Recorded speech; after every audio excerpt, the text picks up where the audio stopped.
بسم الله الرحمن الرحيم الحمد لله رب العالمين وبه نستعين وهو خير الناصرين الحمد لله رب العالمين ثم الصلاة والسلام على أشرف الأنبياء والمرسلين سيدنا ونبينا وحبيب قلوبنا وشفيع ذنوبنا وطبيب نفوسنا أبي القاسم محمد ثم الصلاة والسلام على آل بيته الطيبين الطاهرين المعصومين المظلومين ولعنة الله على أعدائهم أجمعين إلى قيام يوم الدين وفقنا الله وإياكم بعلم وعمل صالح إن شاء الله. قال الله عز وجل في كتابه الكريم بسم الله الرحمن الرحيم وما أرسلناك إلا رحمة للعالمين آمنا به صدق الله العلي العظيم. Tonight is the night in which the message of the Holy Prophet of Islam officially commenced. Tonight is the night in which Jibreel descended from the heavens onto Jabal an-Nur, the mount of light. And he approached the Holy Prophet and he gave the Holy Prophet certain verses from the Holy Quran. And it is the night in which he commissioned the Holy Prophet with the responsibility of prophethood. And of course, when we refer to certain ahadith and riwayat in the school of the Ahl al-Bayt, we find that there are certain amals that are to be performed on this night, because this night is seen as a very powerful night, a night which is known as the night of Bi'tha, or the night of Mab'ath, Laylatul Mab'ath. But interestingly, you'll find within the same riwayat that it's also considered to be the night of Isra and the night of Mi'raj. And so you find that tonight there is a culmination of three entities or three elements. Number one, Mab'ath. Number two, Isra. And number three, Mi'raj. Al-Isra is an expression of how the Prophet traveled from Masjid al-Nabi, from Masjid al-Haram, all the way towards Masjid al-Aqsa, from the city of Mecca to the city of Jerusalem. This is what is expressed or is known by the term Al-Isra. Al-Mi'raj is the traveling of the Holy Prophet from this world when he ascends towards the heavens and he visits all of the heavens, one after the other, all the different levels of the heavens, until he enters the seventh heaven, as according to the riwayat of the Prophet himself. And the night of Mi'raj is the travel of the Holy Prophet when he meets all of the Anbiya. And he meets all of, for example, the people of the fires of hell and the people of Jannah. And he converses with the Anbiya. And then, of course, he finally converses with Allah subhanahu wa ta'ala. Or, to specifically word it in this particular way, Allah subhanahu wa ta'ala converses with Rasulullah using the voice of Amir al-Mu'mineen alayhi salam. Salawatullahi wa salamuhu alayhi.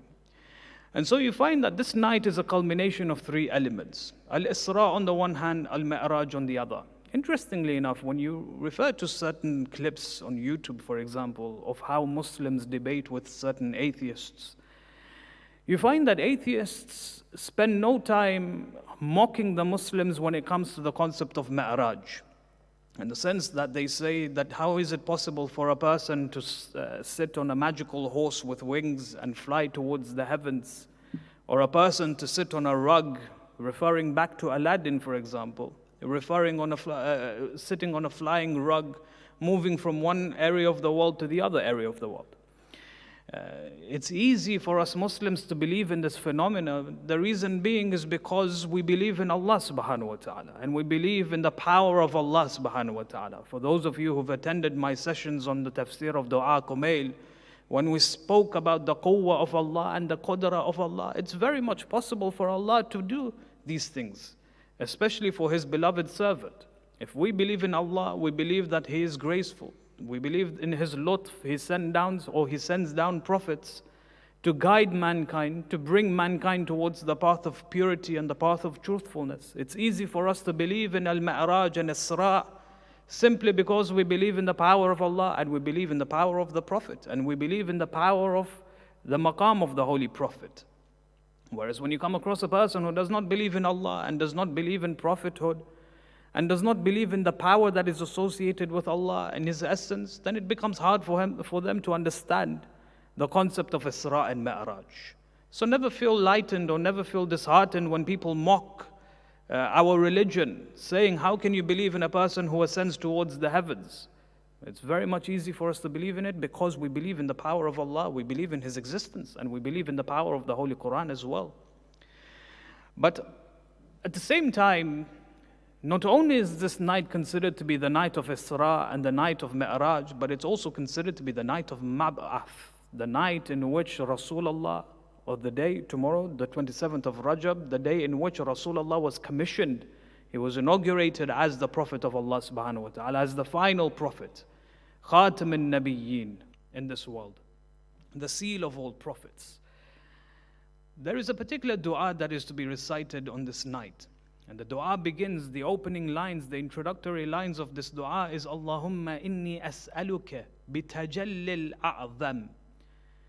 في هذه الليلة التجلي, the dua, the sentence of the dua means, oh Allah, I ask of you بتجلي الأعظم. What's the meaning of tajalli? Tajalli is when you expose something, when you make something clear. In the sense that when you take a particular concept and you make it clear to a person, that concept in itself is known as tajalli. That's why in the riwayat of the Ahlul Bayt, specifically in Nahj al-Balagha, when Amir al-Mu'mineen alayhi salam begins to speak about Allah, His essence and His power, His qadra, His quwwah, His ilm, he uses the word mutajalli in the sense that, or giving the meaning, saying that Allah subhanahu wa ta'ala shows off His qadra, He shows off His quwwah, He exposes His ilm, He exposes His rahmah through His creation. And the best of His creation is Muhammad wa ali Muhammad. In the sense that if a person wants to understand the power and the rahmah and the ilm of Allah, all they have to do is turn towards the Ahlul Bayt alayhim salam. So the meaning of tajalli is when a person exposes something or makes something clear. But the dua itself, the opening line of this dua says Tajalli al-A'zam. Tajalli al-A'zam, the greatest exposure, the greatest thing which was manifest. Scholars asked, what is the meaning of Tajalli al-A'zam?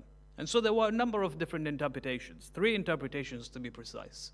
The first interpretation referred to Nurun Muhammad wa Ali Muhammad, salawatullahi wa salamuhu alayhim ajma'een. The second interpretation referred to the idea of Isra and Mi'raj, but the third idea was in reference to the day Yawm al-Mab'ath or Yawm al-Ba'th, the day when the Prophet was inaugurated as the Prophet of Allah subhanahu wa ta'ala, when he was commissioned with the responsibility of prophethood. Why is this considered to be at-Tajalli al-A'zam? It's because in the time of Jahiliya, and we'll come to this discussion in a short while, in the time of Jahiliya, you found that the people were heedless of the existence of Allah subhanahu wa ta'ala. The people did not know Allah. The people had forgotten the divine creator. The people had no knowledge of His existence. But then Rasulullah comes and he presents the message of Islam to the extent that the people were now made aware of the existence of Allah. At-Tajalli al-A'zam, through the message of the Holy Prophet, through the Holy Quran, and the culmination of the both, he was able to transform the entire community into believing in Allah subhanahu wa ta'ala. Our discussion therefore tonight is of 2 areas. Number one, what exactly happened during the day of Mab'ath, the day in which the Prophet was commissioned with prophethood, and why is this important for us to understand? And why should we remind ourselves of what happened on that particular day? And number 2, how was the Prophet able to get, or how was the Prophet able to attract the hearts of the people around him? And therefore, as a consequence, overwhelm them with kindness, overwhelm them with the message of Islam. So our discussion tonight is of these areas. Let's move on to the first area, inshaAllah.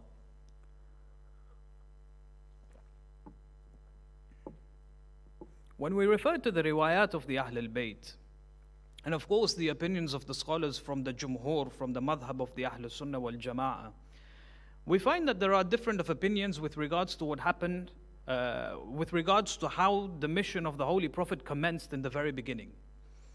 When we refer to our riwayat, for example, we say that the Prophet, his mission began on the 27th of Rajab, which is tomorrow. The 27th of Rajab was the day he was commissioned as a prophet. When we refer to the madhab of the Ahl Sunnah wal Jama'ah, they believe that the day in which the Prophet began his prophethood was the same day as Laylatul Qadr, was the same night of Qadr. That when the Prophet sat in Jabal an-Nur in the cave, and when Jibreel came down, he descended with the Holy Quran, or few verses of the Holy Quran. This was the official time when his prophethood began. Our riwayat explain us a different picture, or it gives us a different picture. It explains to us that the message of Rasulullah began on the 27th of Rajab, and the Quran descended on the 23rd of Ramadan. In fact, when you actually go deeper into this discussion and you actually research the intricacies of what happened and what sequences of events were followed, it's quite confusing and it becomes quite strenuous.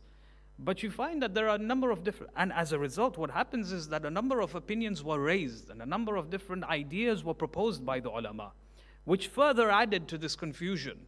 But allow me to share a few of these opinions and then in the end give you a version which is more closer to the reality.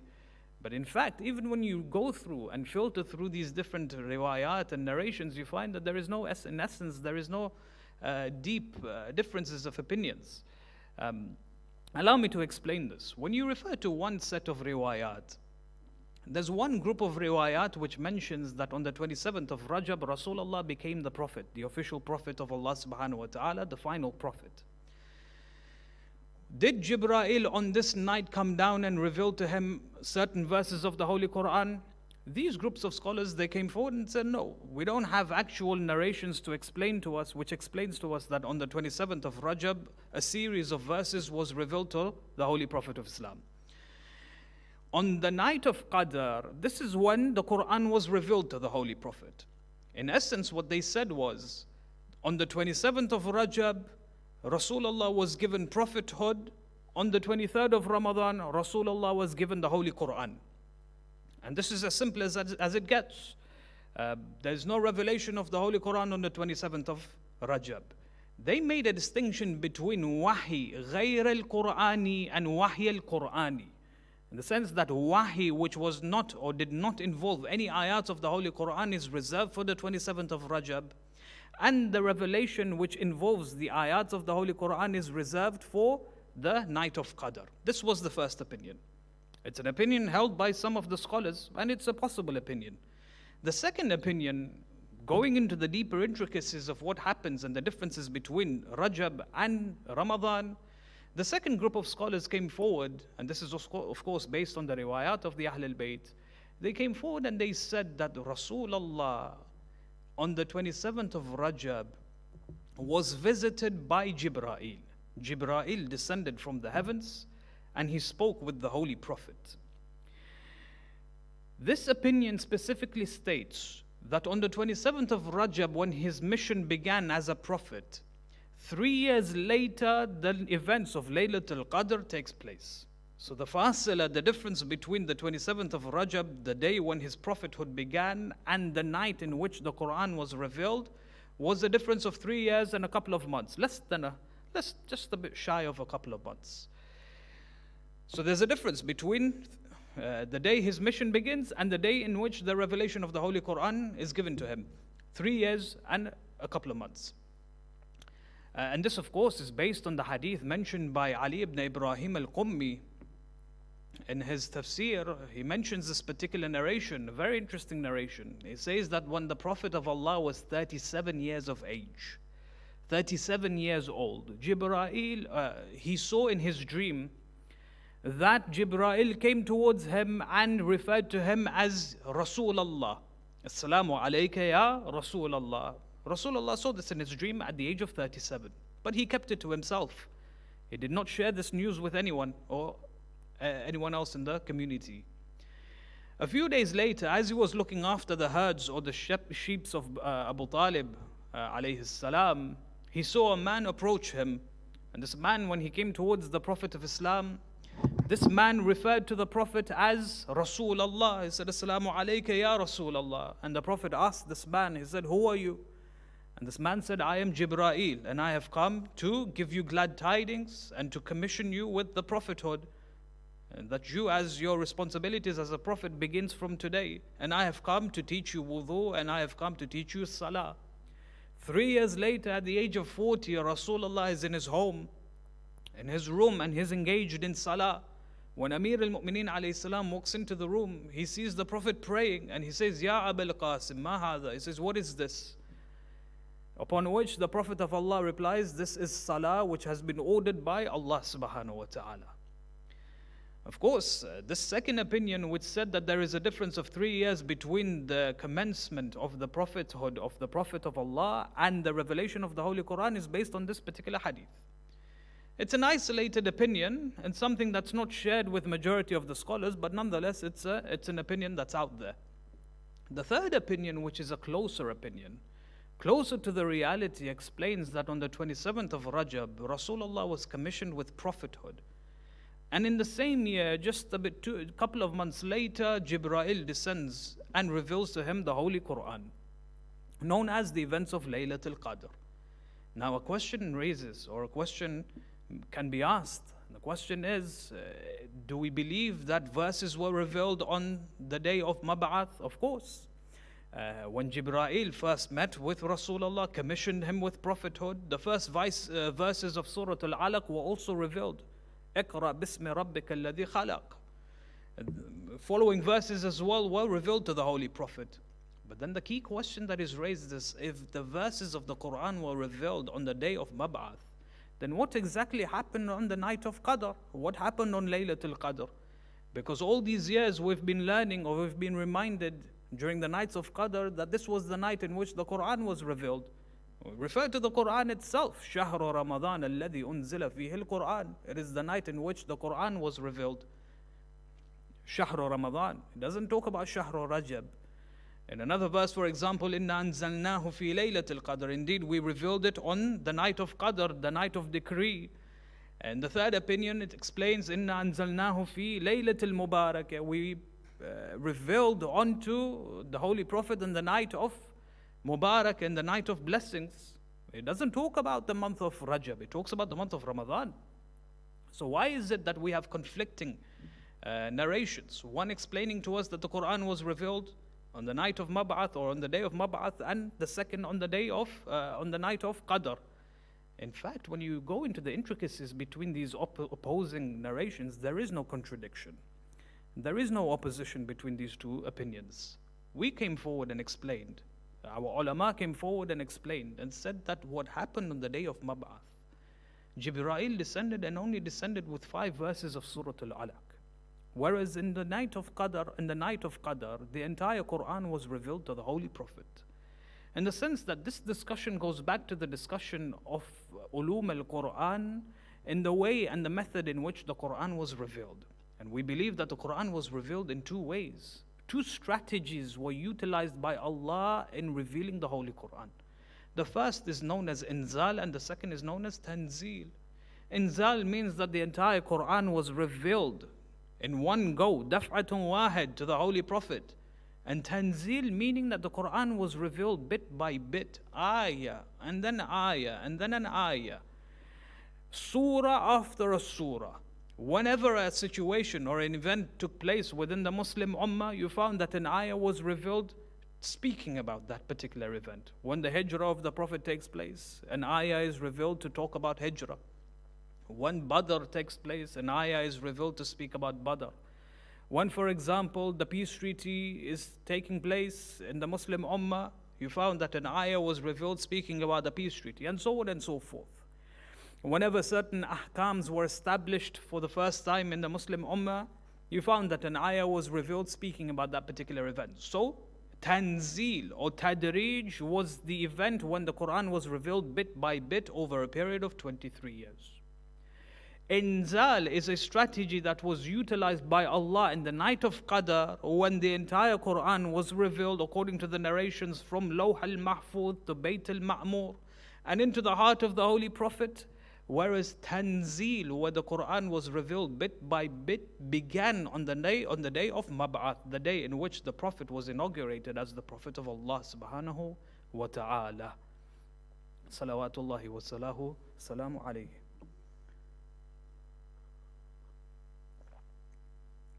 So is there a contradiction between the two narrations? No. In fact, our scholars, the Ahlul Bayt alayhim salam, based on these narrations, based on their own narrations, they were able to reconcile and explain how the Quran and the existence of the Quran came to be in this world, in dunya.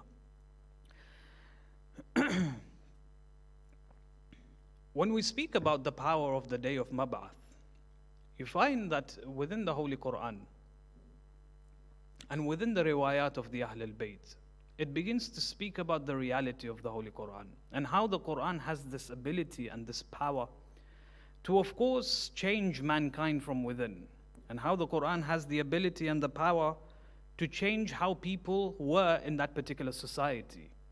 When you refer to, and this is what scholars do, interestingly enough, when they speak about the power of the message of the Holy Prophet and what happened on the day of Bi'thah, they usually come forward and they begin to speak about, and they give a contrast of how the community of Jahiliya were before the coming of the Holy Prophet and how they evolved and what they became after the coming of the Holy Prophet. And this is truly inspiring, because what they do is they begin to contrast what happened after the passing of the Prophet, and then they usually compare it to what happened before the coming of the Holy Prophet.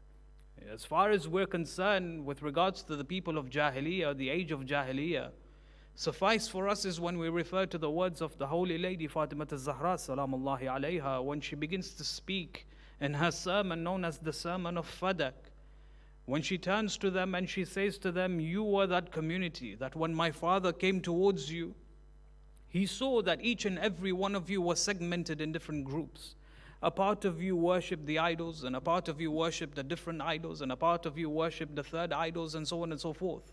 You defied the laws of Allah, you defied the existence of Allah, having known Him, despite having recognition of Him, despite having a sense of, from a fitri perspective, you knew that He existed, but you denied or you refused worship towards Him. And then later on in the same sermon, she begins to speak about how the people used to live. She says that you were subdued by the hands of the avaricious, in the sense that there were those elite in the community who used to control the community, the people in that community. The people, for example, if they had a grudge against one tribe, they would send these people to fight for them. They would be luxuriously sitting in their own palaces, in their own homes, not having to worry about anything. But they, of course, they would use the slaves to handle their businesses. They would use the people in the community to handle their businesses. Say, you were subdued by the people, the elite in your community. And then she goes on to explain how the people used to live themselves. It says, you used to live in such a way that you used to drink the water of the gutters in the streets. And you used to eat the meat, the carcasses, the meat that was there left for the dogs. You used to live in a way that whenever you slept, you would sleep with uneasiness, without sukunat. You would always sleep with one eye open. Why? Because you never knew which tribe would come and plunder your goods and would take your women and your children as slaves. This is how the people of Jahiliyyah used to behave, and this is how they used to live until Rasulullah came. And when the Holy Prophet came, he was able to change the entire nation altogether. He was able to change the way people were living. He brought about peace and tranquility into the hearts of that nation. And he did so using the Holy Quran, and he did so using his akhlaq. It's a wonderful discussion, and the reason being is because when you look at the mission of the Holy Prophet, one of the most rudimentary principles that he advocated was the idea of learning and having the basic right to an education. The idea of having the skill of reading and writing. He made sure that his Muslims, that his followers, all of them knew how to read and write. That one of his first order of businesses in Medina was to make sure that they all learned how to read and write. Because through knowledge comes ilm, through ilm comes ma'rifah of Allah subhanahu wa ta'ala. And he knew that the first step of increasing their iman is for them to be able to have the ability to read and write. And of course, Rasulullah begins this. And of course, when Rasulullah passes away from this world, this sunnah continues, and it continues for centuries. A few years or a few generations later, Imam Baqir alayhi salam, Imam Sadiq alayhi salam, they established the institution in Medina. They established the University of Islam. People from far and wide were all coming to the city of Medina, wanting to learn from Imam Baqir alayhi salam and Imam Sadiq alayhi salam. You found that some of the companions were known to be phenomenal personalities, ulama, fuqaha, who made a great difference in this world. Jabir ibn al-Hayyan, for example, a person who was considered to be a physician, a person who was considered to be a mathematician. At the same time, he was a theologian. It's a beautiful discussion. When you look towards history, and you refer specifically towards the events of the the Dark Ages, you find that in the Dark Ages there was a contrast, there was an opposition between two camps, the camps of science and the camp of religion. In the sense that there was an opposition between the church and the scientists, that the church would always subdue the scientists. They would hold them in contempt, for example. They would imprison them. They would assassinate some of these scientists. Today, the reason why many atheists have this hatred towards religion is because of the crimes that were committed in those times. And this is referred to the Dark Ages. But when you refer to Islam and you just refer to the other area of the world, you found that Islam was beginning to grow. And Islam promoted science and Islam promoted religiosity. Religion was infused with science and science was infused with religion. And you found that many of the scholars that came about in those times, not only were they ulama in scientific areas, but they were also considered to be ulama in religion as well. You look at the example of Ibn Sina, Avicenna, as he is formerly known, you find that this person was a physician, he was a mathematician, he was a philosopher, but at the same time he was a theologian. He was a person who was not considered to be an ulama only in the scientific areas, but also an ulama, or also an alim within the religious areas as well. He was a scholar of his own right. You look at the example of Nasruddin al-Tusi, who was considered to be a physician, who was considered to be a mathematician, who was considered to be a scientist. At the same time, he was considered to be an alim from amongst the ulama, a theologian, a faqih, and so on and so forth.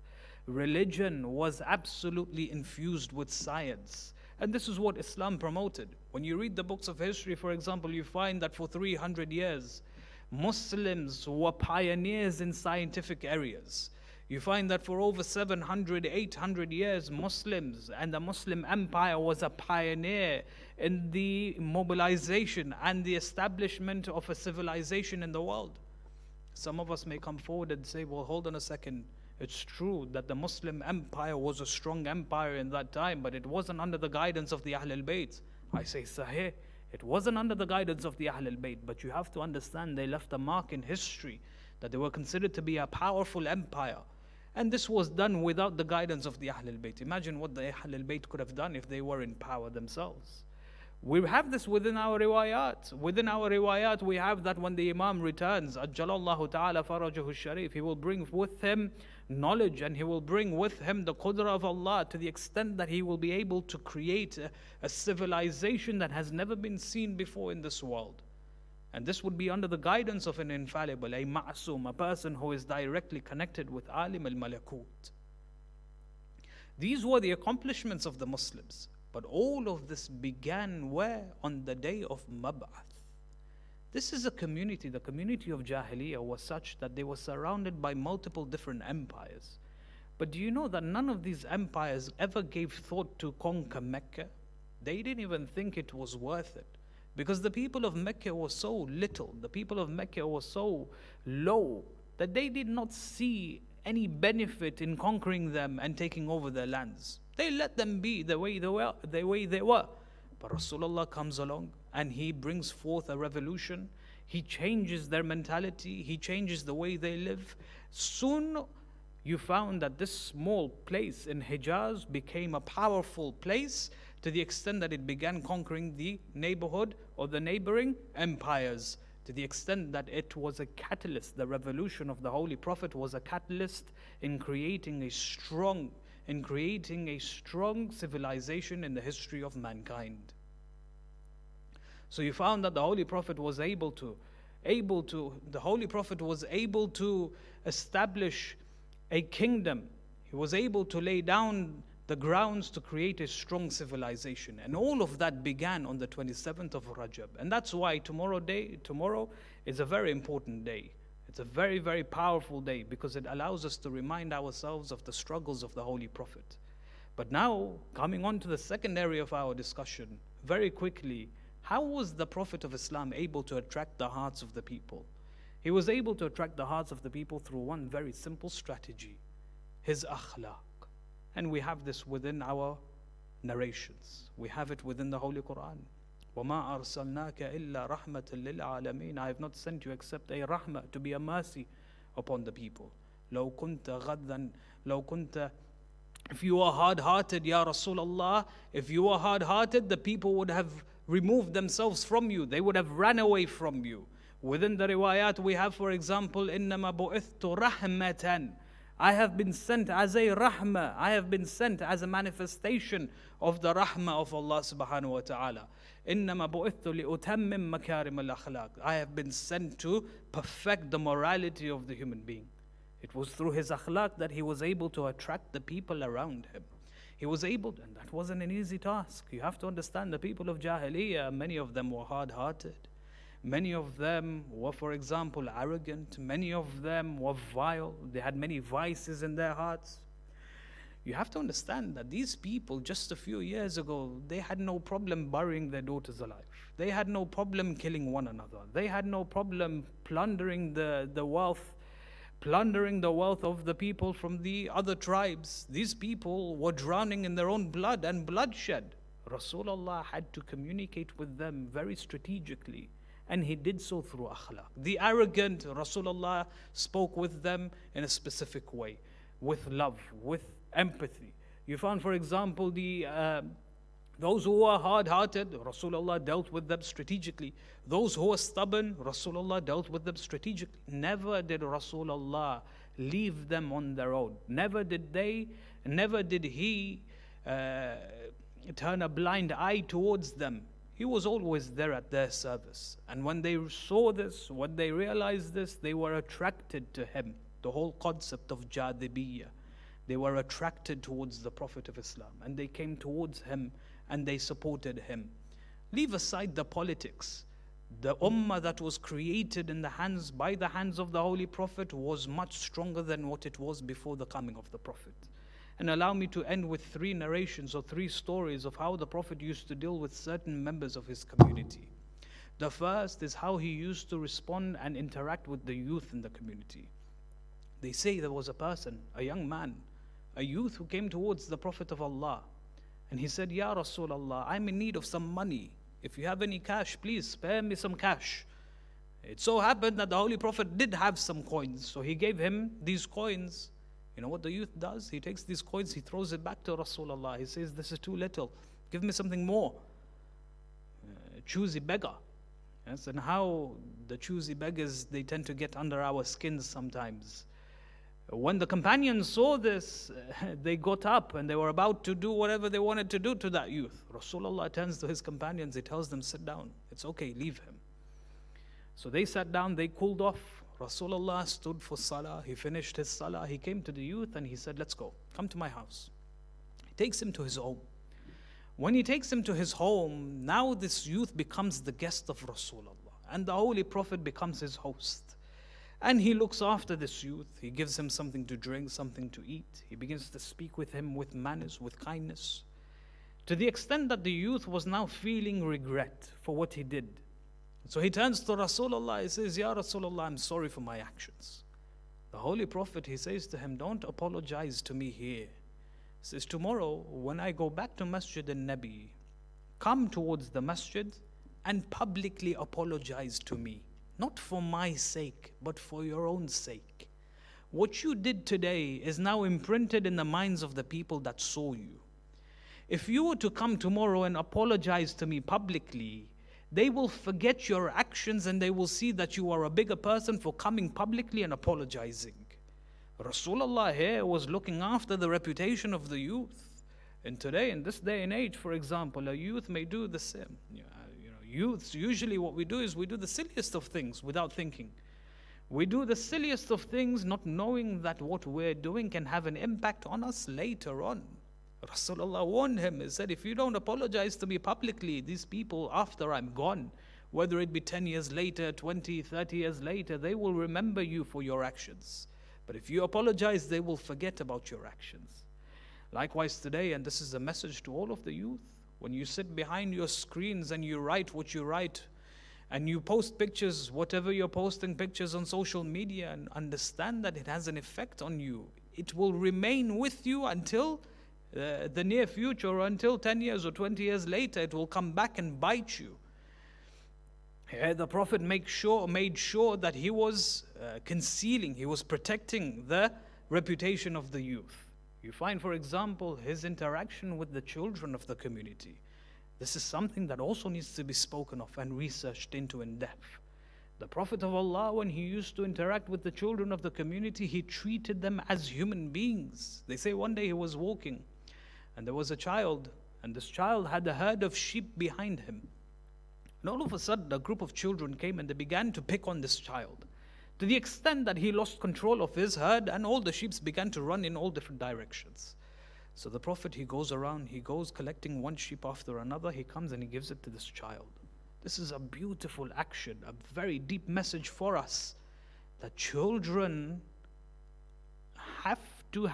need to be given certain levels of attention.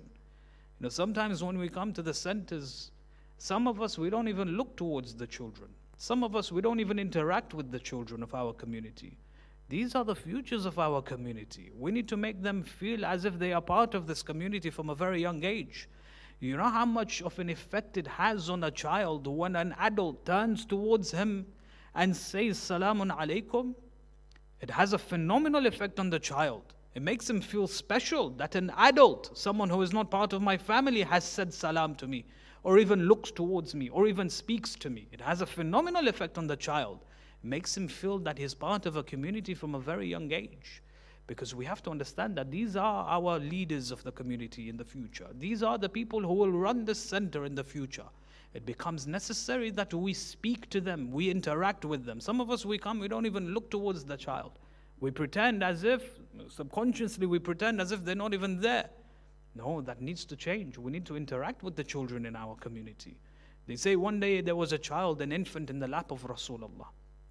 And this child begins to urinate on the Prophet. The mother quickly comes towards the Prophet and tries to take the child away. Rasulullah says, leave the child. It's a child. And this hadith is mentioned where? In Sunan al-Nabi. It's a child, he says to her. He says, this is what they're supposed to do. As for me, I can go change my clothes, I can have a shower. It's not a problem for me. Sometimes if a child was to urinate on one of us, for example, the anger that emanates is unbelievable. As if the child has committed the crime of the century. This is how we behave sometimes. There's a beautiful story. They say Rasulullah was reciting Salat al-Jama'ah. And as he was reciting Salat al-Jama'ah, he heard the cries of a child. And this hadith is mentioned in Al-Kafi. He hears the child cry. And as he hears this child cry, whilst reciting Salat al-Jama'ah, he quickly finishes his salah. So after he finishes his salah, his companions came towards him and said, Ya Rasulullah, usually you pray, nicely, you pray, with a certain speed, but today you finished very quickly. Why? He turns to his companions, he says, Ama sami'atum surakh as-sabi? He says, did you not hear the cries of the child?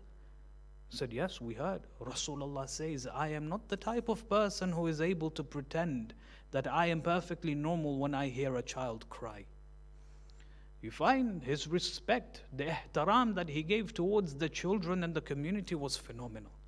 It makes the child feel that he is part of the community.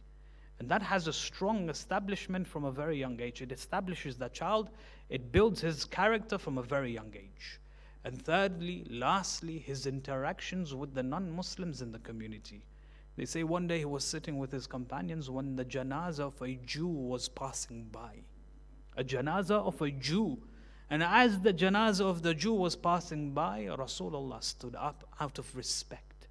The companions, they said to him, Ya Rasulullah, this person is a Jew.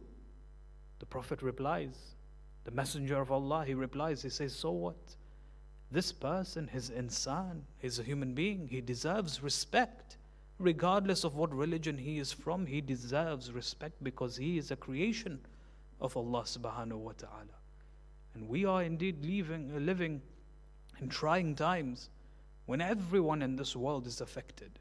Regardless of the race, regardless of the culture of that person, regardless of the religion of that person, you find every single human being is a victim or is a potential victim of this virus that is going around.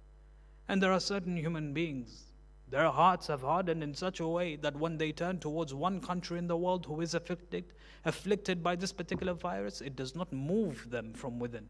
They say to themselves, well, as long as it doesn't come to our lands, it's perfectly fine.